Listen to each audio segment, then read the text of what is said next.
Mesdames, Messieurs, bonsoir et bienvenue au 20 bilingue de ce samedi 14 novembre 2020. Fami Armstrong Sandal TV.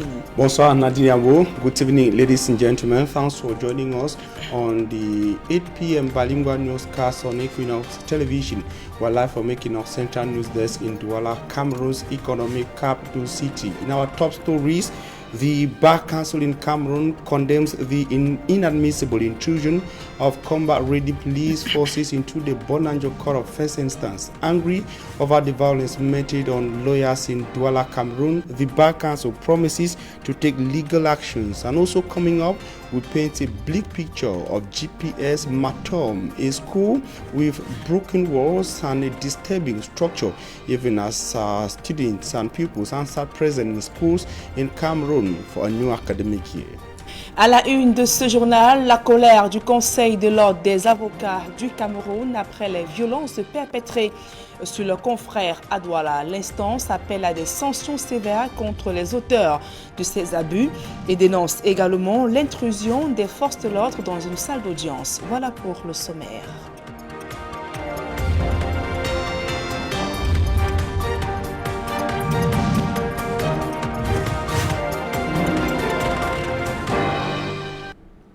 Mesdames, Messieurs, une fois encore, bonsoir et merci d'honorer ce rendez-vous de l'information sur Equinox Télévision. L'Ordre des avocats au barreau du Cameroun exige les sanctions contre les auteurs des violences perpétrées sur leurs confrères au tribunal de première instance de Douala Bonanjo. Réuni en session extraordinaire à Yaoundé, le Conseil de l'Ordre, qui se réserve le droit d'engager des poursuites judiciaires contre les auteurs de ces violences, dénonce l'intrusion des hommes en tenue armée en pleine salle d'audience. Le compte rendu de Aïe Cyril. C'était une réaction plus ou moins attendue après les échauffourées entre avocats et forces de l'ordre dans la salle d'audience du tribunal de première instance de Bonanjo à Douala. Le Conseil de l'ordre des avocats au barreau du Cameroun exige que des sanctions exemplaires soient prises contre les auteurs intellectuels et opérationnels des actes de barbarie perpétrés contre des avocats en plein exercice de leurs fonctions. Réunis en session extraordinaire à Yaoundé, le Conseil de l'ordre précise que quand bien même des sanctions exemplaires seraient prises, le barreau se réserve le droit d'engager des poursuites judiciaires contre les auteurs de ces violences. Pour le Conseil de l'ordre des avocats au barreau du Cameroun, la salle d'audience dans un palais de justice constitue un sanctuaire et le lieu par excellence où l'avocat exerce sa profession. Par conséquent, le Conseil condamne fermement l'intrusion inadmissible et intolérable des forces de police en tenue de combat, précise le Conseil de l'ordre dans ce sanctuaire inviolable pour l'avocat. Le Conseil souhaite également voir clair sur l'affaire ayant conduit à la poursuite des avocats devant le TPI de Douala Bonanjo. L'enquête déontologique interne ouverte contre les avocats poursuivis est confiée à un conseiller rapporteur. Au terme de sa session extraordinaire à Yaoundé, le Conseil de l'ordre des avocats au barreau du Cameroun mandate le bâtonnier par intérim face à ce cas sans précédent de veiller au dénouement serein du procès en cours contre des avocats. Et après la grève des employés de la CDC dans le sud-ouest, le top management de l'entreprise réagit et qualifie les manifestations d'illégales et appelle également les employés à retourner travailler afin que l'argent issu de la commercialisation de leurs produits puisse leur être servi de salaire. D'autres précisions dans ce reportage de Kate Diarra. Quelques jours après la grève des employés de la CDC, branche de Limbé, le top management du deuxième plus grand employeur du pays, après l'État du Cameroun, réagit. Dans une interview accordée à la presse, le responsable des ressources humaines de la CDC, Nzege Eric, qualifie la grève d'illégale. The strike action was illegal. Illegal in the sense that the procedure that every other worker will follow when it concerns going to the streets to agitate requires you to ensure that you notify management via the labor delegate. That wasn't done. Malgré cette illégalité, le top management a décidé de se concentrer sur les revendications des employés. We waved that option aside and opted to react to their needs.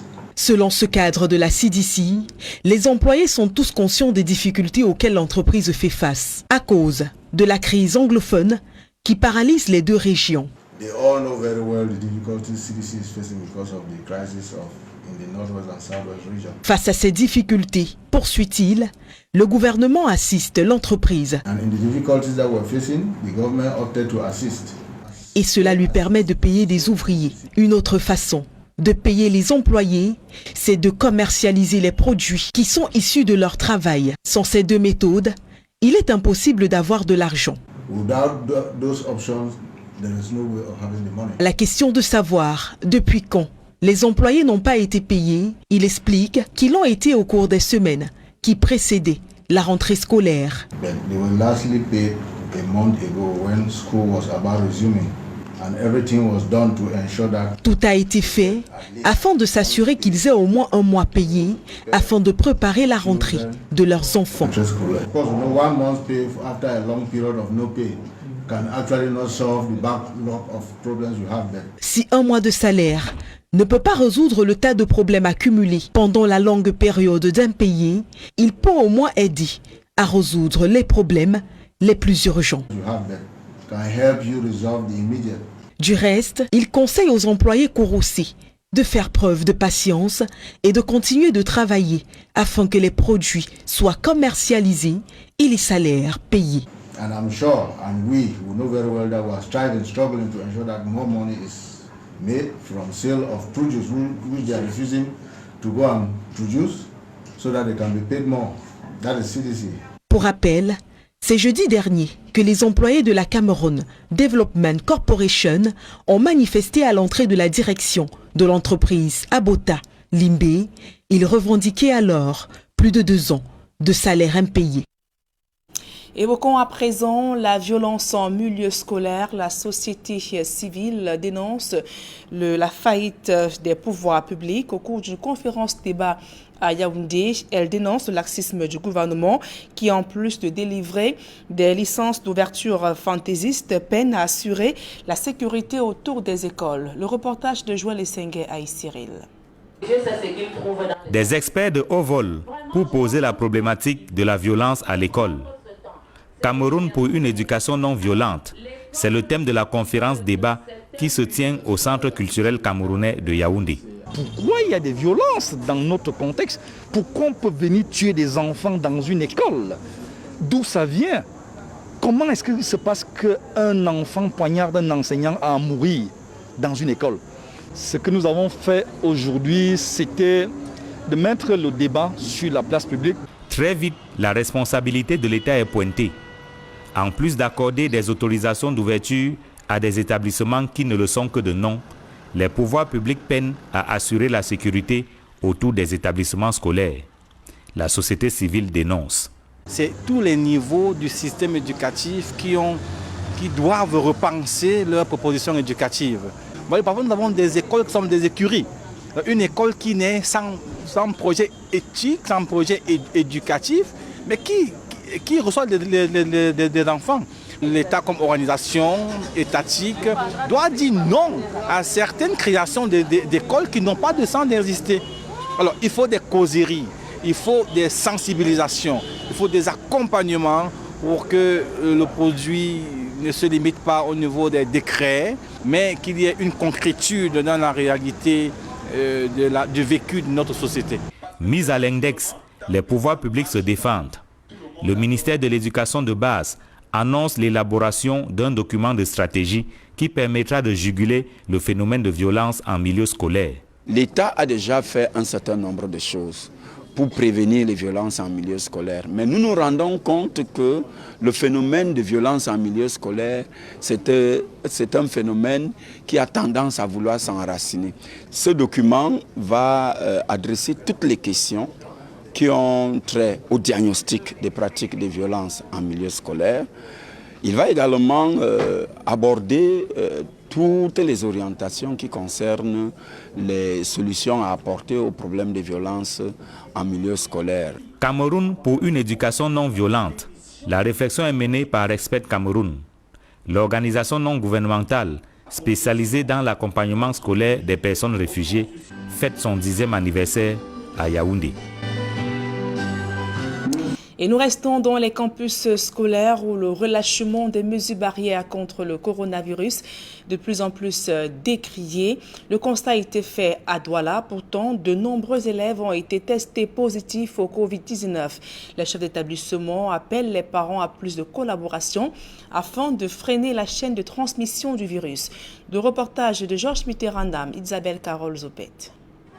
Au moment où la ville de Douala enregistre une vingtaine de cas d'élèves confirmés positifs au coronavirus, le respect des mesures barrières, notamment le port du masque, demeure un véritable casse-tête pour les chefs d'établissement scolaires. C'est le cas au lycée bilingue d'Akwa et de Bépanda. Pour ceux qui viennent dans l'après-midi, nous leur avons dit les heures du matin ne sont pas faites, n'est-ce pas, pour monter et descendre. C'est des heures qu'il faut mettre à profit pour les études. Mais nous allons les retrouver qui en train de se balader partout, et il y en a qui sont même au marché.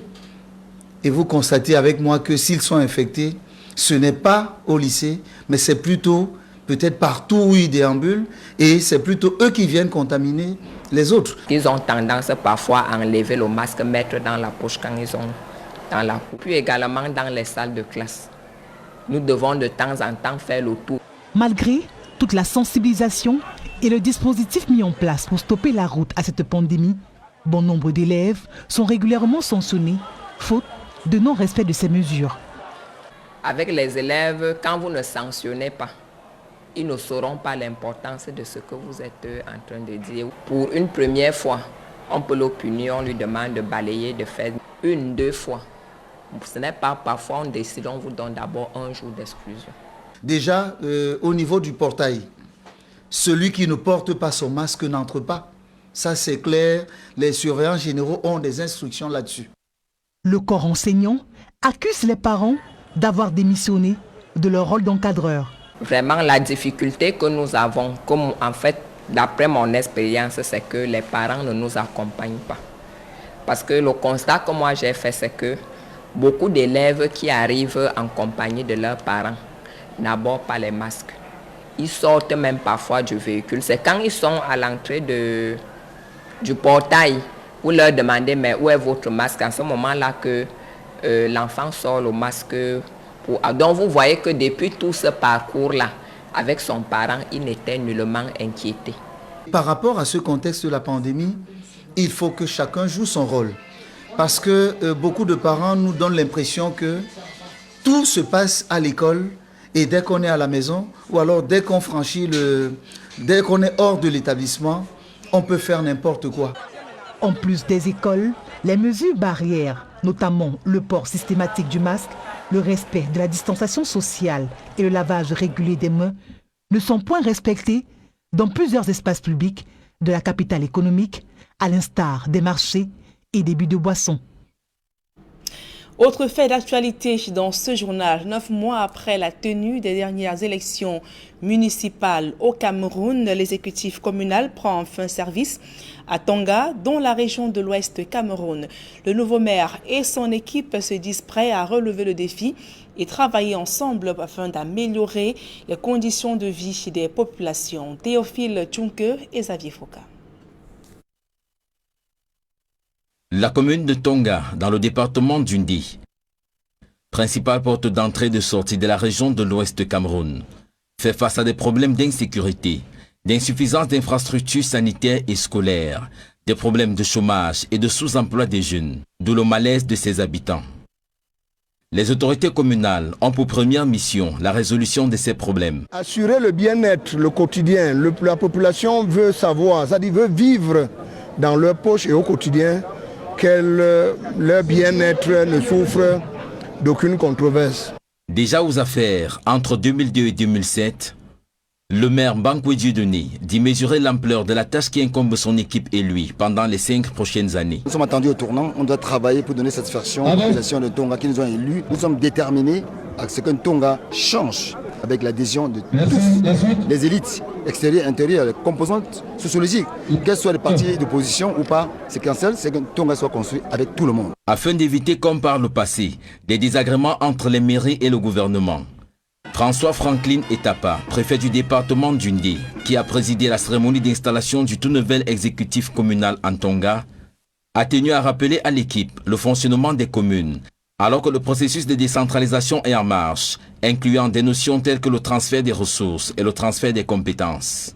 L'État garde un droit de regard sur la gestion des ressources transférées, d'où la notion de tutelle. Il va de soi que la commune reste et demeure un démembrement de l'État. Ces engagements ont été pris et les précisions faites à l'occasion de la cérémonie d'installation du nouvel exécutif communal de Tonga, dont l'installation a été retardée de plusieurs mois à cause de la pandémie du Covid-19. Fin de cette première partie du journal. La suite, c'est en langue anglaise. Avec vous, Fomi Armstrong Sanda. Thanks, Nadine Ambo. Ladies and gentlemen, thanks again for trusting and joining Equinox Television. You are on to the 8 p.m. bilingual newscast. We are live from Douala, Cameroon. We begin with one of our top stories. The Bar Council in Cameroon has condemned what it qualifies as the inadmissible intrusion of combat-ready police forces into the courtroom of the Bonanjo Court of First Instance in Cameroon's economic capital city, Douala. Meeting in an extraordinary session in the nation's political capital city, Yaoundé, the Bar Council in Cameroon promises what it calls legal actions against perpetrators of the violence suffered by lawyers in Douala. More in the upcoming report. It was a highly awaited reaction after the confrontation between lawyers and security forces at the Court of First Instance in Bonanjo, Douala. Meeting in Yaoundé, the Cameroon Bar Council called for severe sanctions against perpetrators and brains behind the barbarism meted on lawyers in court in Douala. Gathered in an extraordinary session, the Bar Council also says it will take legal measures against those who planned and executed the violence on lawyers. To the Bar Council in Cameroon, the courtroom remains a secret place where a lawyer exercises his or her profession. Hence, the council condemns in the strongest terms the inadmissible and intolerable intrusion of combat-ready police forces into this secret place of a lawyer. The Bar Council in Cameroon also wishes to better understand the circumstances that led to the trial of their two colleagues at the Bonanjo Court of First Instance. A commission headed by the acting batonnier has been created to see deeper into the issue. And in Mwanko and Dezange, all localities of the Sanaga Maritime Division of the littoral region of Cameroon, economic activities are being slowed, and inhabitants blame the slow pace of economic activities on the frequent power outage, and of course say the company in charge of electricity production and distribution in Cameroon has simply abandoned the localities concerned. They say they have gone for over 2 weeks without consistent electricity supply. Immaculate Fogwe has the rest of the story. Electric cables crisscrossing a marshy area, putting the lives of inhabitants plying the stretch at high risk of electrocution. The population of Mwanko and Dezange in the Sanaga Maritime Division have been living without electricity for over 2 weeks, thus affecting their day-to-day activities. Vous gardez vos choses au congélateur, ça se garde. All the things that we kept in the fridge have gotten barred. The Mwanko mortuary now stinks. The corpses are decomposing. Living for 3 weeks without electricity could be compared to living in hell. Sans lumière, tout est en arrêt. You can't imagine. Every year we have the same situation in the same area. When they come today, they do what you want the field has to do. There is night. The next time, they'll go and stay, and for 1 year, the following year we still have the same trouble. We don't understand the situation we are living here in Cameroon. We cannot live, we sleep inside darkness with our children and our families in all precarious situations. So we don't understand anything anymore. Locals blame the type of poles used in the area. According to them, wooden poles easily decay due to the swampy nature of the area.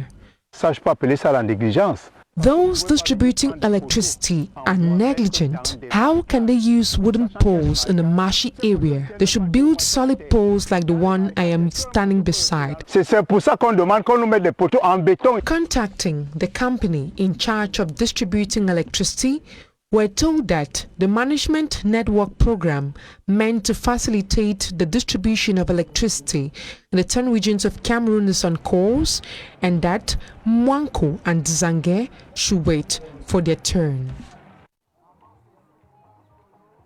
Dilapidated walls, worn-out roofing sheets, torn or broken foundations, vacant, nasty classrooms are characteristics of government primary school Matomb, a locality in the Nyongankele division of the central region of Cameroon.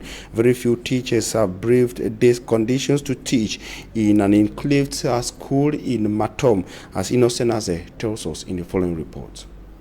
Government primary school Matomb in the Nyongankele division of the central region. Torn roof sheets, dilapidated walls, and broken foundations.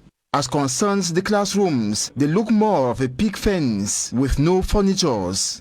Other classrooms under construction have been abandoned long ago. It is amidst these unfriendly issues that pupils perceive knowledge. This vast structure served as a classroom before it was demolished a year ago and replaced with this modern one. Wish of the population of the Nyongankele division is to see multiplication of such an initiative. At first, our children were sitting on bricks. It was horrible. After the visits of the pedagogic inspector, we were able to benefit this modern structure. We, however, thank immensely teachers who braved to teach our children back then under these extreme precarious conditions at the time others posted here deliberately denied to come.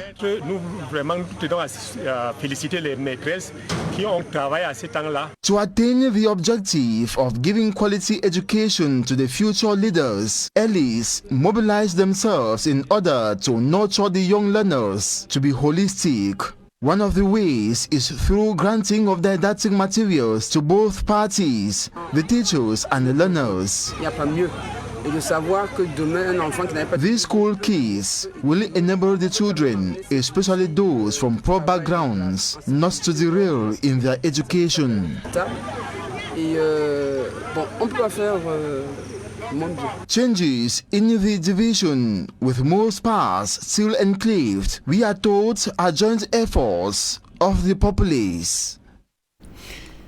In our weekend future story, we focus on the use of grinding stones, which is now fading away. Immaculate Fogwe tells us that women now use other means and, of course, are no longer concentrating on grinding stones, something which could just disappear, and some other kids will not understand that there were times when other items needed to be prepared on the grinding stones. Her report.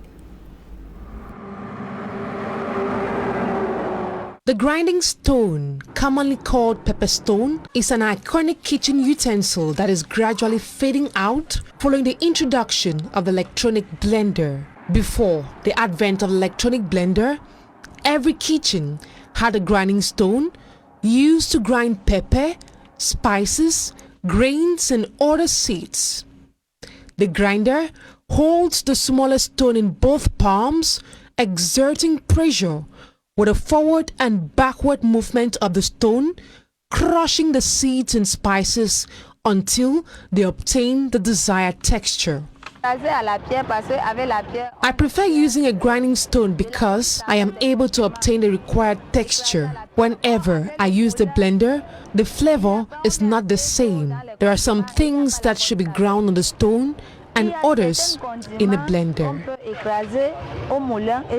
One of those areas producing a huge quantity of these stones is Puma in the Sanaga Maritime Division, Lithra region of Cameroon. The stones are assembled here before being distributed to other regions. Konga Perel Emmanuel, a Form 4 student at Government Bilingual School Puma, has been helping his mother for over 3 years by shaping the smaller stones used for grinding. In order to come up with a good stone, I will need a hammer like the one I am holding. It is what I always use to shape the stones. My major challenge is sometimes the stones break and I have to begin the same process with another stone. My mother sells the smaller stones for 1,500 francs. But if the customer wants to buy both stones, the smaller one is sold for 1,000 francs. The grinding stone could be used at any time of the day, regardless of a blackout. Let us save the pepper stone by bringing it back in our kitchens. Immaculate Fogwe there. Ladies and gentlemen, thanks for your very kind attention. Thanks for staying with Equinox Television. Programs continue. Have a nice weekend. Adinyambo. Merci, Fomi Armstrong Sanda. Fin de ce journal. Mesdames et messieurs, merci pour votre aimable attention et passez d'agréables moments en compagnie de nos programmes.